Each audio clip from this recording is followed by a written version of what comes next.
All right, and good morning, everybody, and welcome to IGTV. This is our weekly editorial with William H. Murray, and you can see Bill in the background there. All right, and Bill's going to be talking about the Olympic Games. All right, so go ahead, Bill, take it away. Not the Olympic Games, but Operation Olympic Games. Yeah, You heard a little bit just a while ago about FLAME. FLAME was an industrial espionage program. As bad as that is, it doesn't compare to Stuxnet, which was an industrial sabotage program. David Sanger, Washington correspondent for the New York Times, writes about the administration's program codenamed Olympic Games.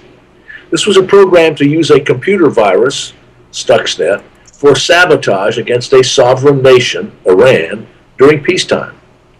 Sanger quotes General Michael Hayden as follows: The virus's escape from Iran's Natanz plant and subsequent discovery in Germany in 2010 was a mistake that U.S. authorities blamed on Israel.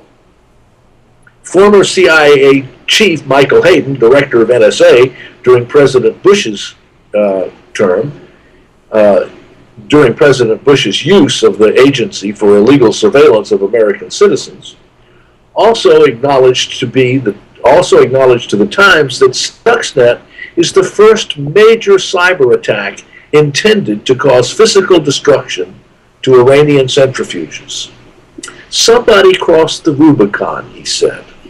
Remember when Caesar crossed the Rubicon, he was doing something irreversible. Now this is what happens when decisions are taken when all of the adults are out of the room. Having never lived in a world without computers, President Obama thinks that he understands them. He does. He understands them in about the same way that the sorcerer's apprentice understands magic. The adults could have told him that a virus is not a toy to be played with by amateurs. The adults could have told him that a virus is more like a pathogen than a bullet, that it cannot be aimed, that it is as dangerous to the user as to his intended victim. The adults could have told him that not only is it not consumed by use, but that it is multiplied by use. The adults could have told him that a virus is incredibly persistent, that it can lie dormant for years without losing its potency. The adults could have told him that while its behavior is deterministic in a computer, no one knows enough about a network to be able to predict its behavior there. That the chance that it could have remained contained in the Natanz plant, where they planted it, was vanishingly small. Hayden, remember when we thought that sycophant was on the side of the angels? Says, somebody crossed the Rubicon. Indeed, somebody did. Hayden seems to think it was someone other than himself or those he so poorly advised. I think Obama has. When President Obama launched cyber sabotage against a sovereign nation, he broke something that he did not create and cannot repair. Not only has he loosed a virus on the world, he has loosed a plague from which there is no turning back. It's not as though he did not realize what he was doing. He actually named it, but could not appreciate it, so he did it anyway. Adolescent behavior. If he has not succeeded in denying to his children the use of the internet, he has imposed upon us a huge security tax. Its use will clearly be less efficient in the future as a result of this decision than it might have otherwise been. We can no longer avoid cyber conflict. Thanks to Mr. Obama, that is no longer an open option.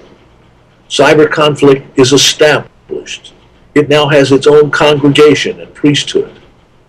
Mr. Obama has announced that during his second term, his administration will develop a cyber weapons program.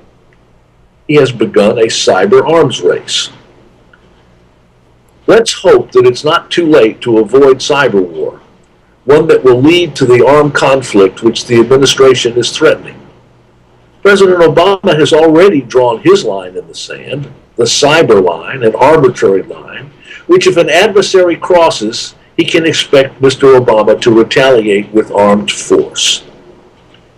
This is one more assertion of American exceptionalism.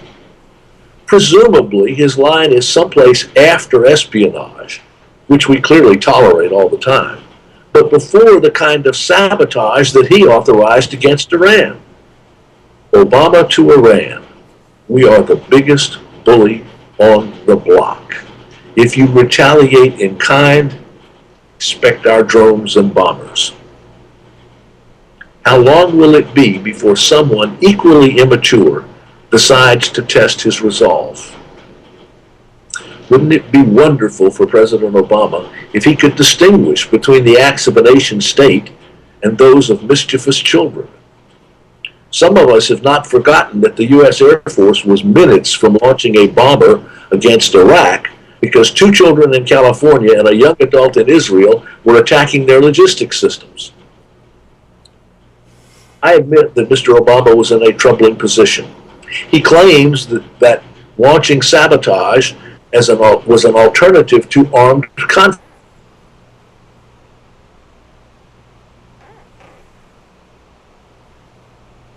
All right, we've got Bill with a frozen screen there, so let me just bring it back over here, and we'll see if we can get a hold of him.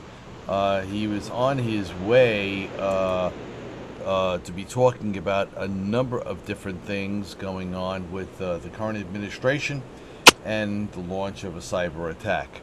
So we'll just hold up the video here.